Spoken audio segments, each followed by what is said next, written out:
Hey everyone, Andrew back again and welcome to another video, and it is Saturday again, so I'm back with another one of the HORRORmans Slashback Slasher Challenge reviews. And this week's theme was to review a slasher film that featured an animal of some kind, whether it be a small role or a pretty prominent role. And I wanted to review something that featured an animal pretty prominently, and I think I've definitely succeeded in that.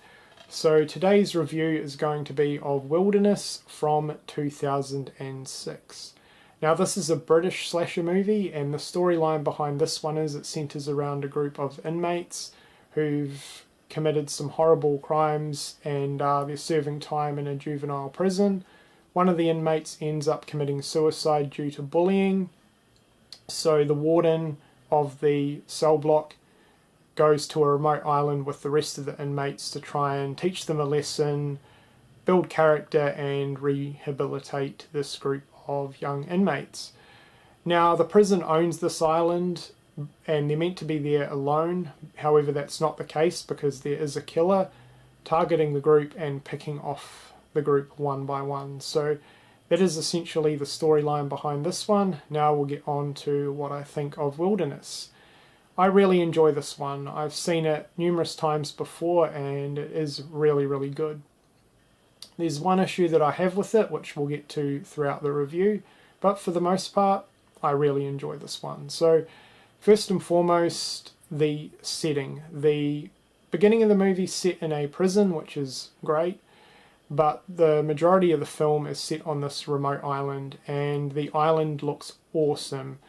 The cinematography in this one captures the island perfectly. It definitely has a really remote and isolated feel to it, and there's just something about the bleakness of the UK weather that works really, really well in horror, and this movie's no exception. So the cinematography and the location are fantastic. The cast of characters, for the most part, they're all arseholes. There's really no other word to describe them. But that's the whole point, because they are inmates, they're serving time for doing some horrible crimes, so they're not really meant to be likeable or nice people. But I will say though, the characters work really, really well, and the acting I thought was really, really good and very, very genuine, so no issues there. The killer. I thought the killer, or killers, because there are two killers essentially in this movie, absolutely awesome. And this is where this movie kind of differs to a lot of other slashers, because it kind of plays out like a survival slasher. So for the most part, you don't really see the human killer in this film, because whenever a death happens, the killer's either off screen or hiding in camouflage, which is pretty cool. He's definitely got a real hunter style portrayal about him, and it works really, really well. However, he has a pack of German shepherds which also partake in some of the kills within this movie as well, which works really, really well again, and something pretty unique and different, and the dogs were really, really brutal and vicious. So hence why I'm reviewing this movie for this week's theme.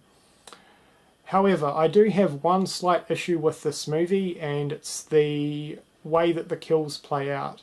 So at the beginning, I'm going to try not to give too much away though, in case you guys haven't seen this, but the first kill is easily the best kill within this movie. It's lengthy, there's a good build up, and it's extremely graphic.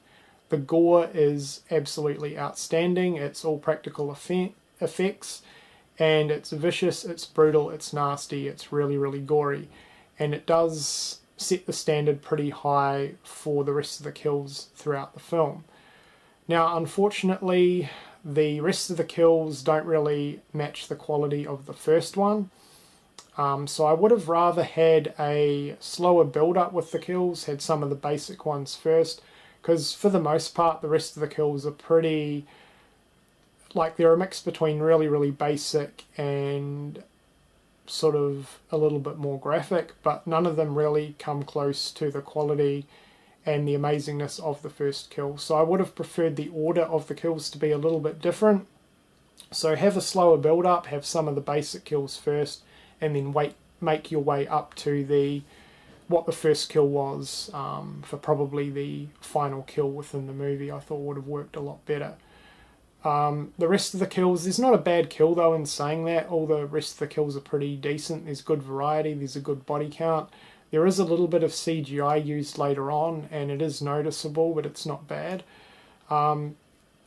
So yeah, that is my only issue. And I will say though, the killer does reveal himself at the end of the movie and everything's explained, although throughout the film you kind of realise who the killer is because there's some hints left and it is kind of obvious.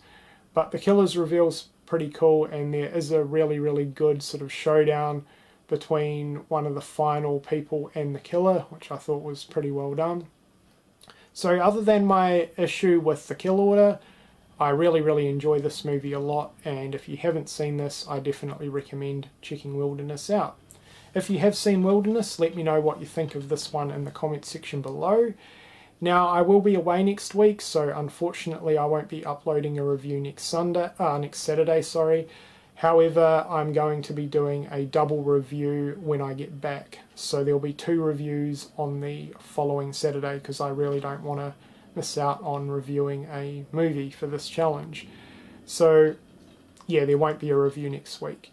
Anyway guys, that's it for this review. I hope you've enjoyed it, and until I'm back with another one, thanks for watching.